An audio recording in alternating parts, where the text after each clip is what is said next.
Welcome to the Holborn Assets channel. In this series, we look at major events in the history of economics that help to shape the world we live in today. We only cover 3 events a week, so there's plenty of history we can't look at. But if you think of something we missed, just leave a comment and we'll look into it for future videos. We also welcome any suggestions for any economic or personal finance topics you'd love to know more about. Despite it being Valentine's Day, there was no love between China and Japan as the Chinese leapfrogged them to become the second largest economy in the world in 2011. And since then, the gap has grown wider and wider, with Chinese GDP crossing $10 trillion and Japan staying at around the 4 to 5 trillion mark. It wasn't until 1979 that China opened up to foreign trade and investments, as well as a free market economy. But once it did, it was always one of the fastest growing economies thanks to its enormous cheap labour force. Before '79, most sectors had been government controlled, with farms combined into huge communes and 3/4 of factories run by state-owned enterprises. The death of Chairman Mao in 1976 led the party to change direction and free up the market. As for the future, there have been many predictions over the past 5 years that China will overtake the US at some point. Current estimates say it will be before 2030, but it's basically guesswork. Hi there, YouTube watcher. Did you know that it's been 13 years since the site launched on the 15th of February 2005? It was bought by Google in November 2006, and since then it has gone on to become one of the most important places on the internet, launching thousands of bedroom businesses and creating some huge media companies. However, the monetization side of things didn't happen for a few years. The first advertisements began in August 2007, with the YouTube Partner Program launching a few months later. Obviously, many companies, such as ours for example, use YouTube to help build their brand and offer something useful for their current and hopefully future customers. But what about the, let's call them pure YouTubers, the people whose very business is just creating videos and posting them? How do they make money? Well, the most obvious area is advertising.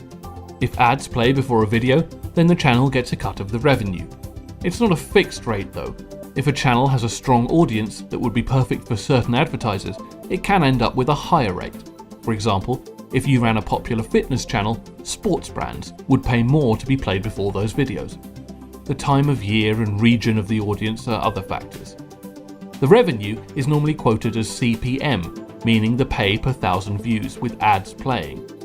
As a rough average, that would be about $2. So, a video with 1 million views is making about $2,000. But it could also be 5 times more than that, or well under half. There are a lot of variables. For some channels, especially about toy unboxing or makeup tutorials, brands can pay them to feature products, which can run into the tens of thousands of dollars for each video if the channel is big. And more recently, there is Patreon, a site that lets you pay a small monthly sum to a content creator you like and want to support. The oldest example of a cheque we have is from the UK and is dated 16th of February 1659. But the concept had existed since ancient times and was often referred to as a bill of exchange.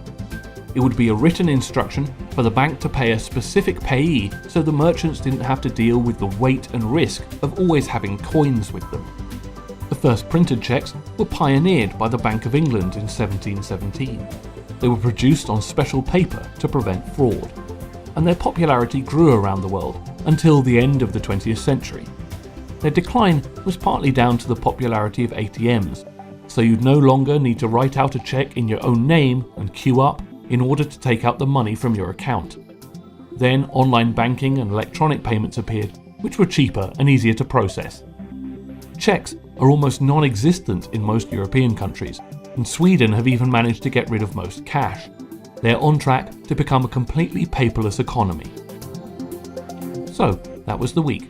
Who knows what events from the last few days will end up being recorded in history as important moments that changed the world. Don't forget to subscribe so you can learn more about the economic history of the world, as well as see other great videos on managing your money and making investments. See you next time.